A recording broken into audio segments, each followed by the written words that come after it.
Cherchant à améliorer la vie sociale des ensembles, le foyer du fonctionnaire et de la famille met en place une politique fine d'attribution et de suivi social.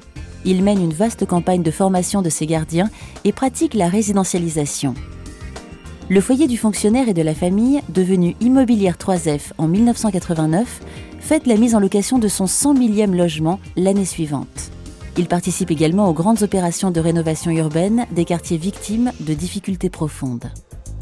Le groupe, qui avait entamé des programmes de démolition à Colombes, Mantes-la-Jolie avant la mise en place de l'ANRU en 2003, s'associe très activement aux dispositifs publics, notamment le démarrage de projets de renouvellement urbain de Corbeil-Essonnes et Garges-les-Gonesse. Immobilière 3F est aussi appelé dans des sites où il n'est pas présent, comme à Clichy-Montfermeil, où il s'est engagé à reconstruire plus de 1000 logements pour reloger les habitants des copropriétés dégradées. Parallèlement à son action dans les banlieues, Immobilière 3F intervient dans d'autres types de tissus urbains. Elle acquiert des immeubles à rénover en centre-ville sur lesquels elle engage des réhabilitations. Elle poursuit également son offre de logements en accession ou en location aux classes moyennes, confrontées à des difficultés croissantes d'accès au logement, pas seulement en Île-de-France, mais désormais sur tout le territoire national.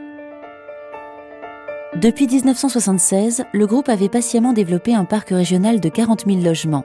Partant de ses implantations traditionnelles, Normandie, Nord-Pas-de-Calais, Alsace, Rhône-Alpes, Midi-Pyrénées et Centre, il s'installe désormais en Languedoc-Roussillon et dans le Grand Ouest. Enfin, l'entreprise poursuit son effort à destination des exclus. Au début des années 2000, 3 millions d'habitants vivent dans des conditions de grande précarité. S'y ajoutent 100 000 SDF. Pour cela, elle choisit d'opérer en partenariat. Elle assure la gestion du cadre bâti et confie l'accompagnement social de ces populations à des associations spécialisées et reconnues.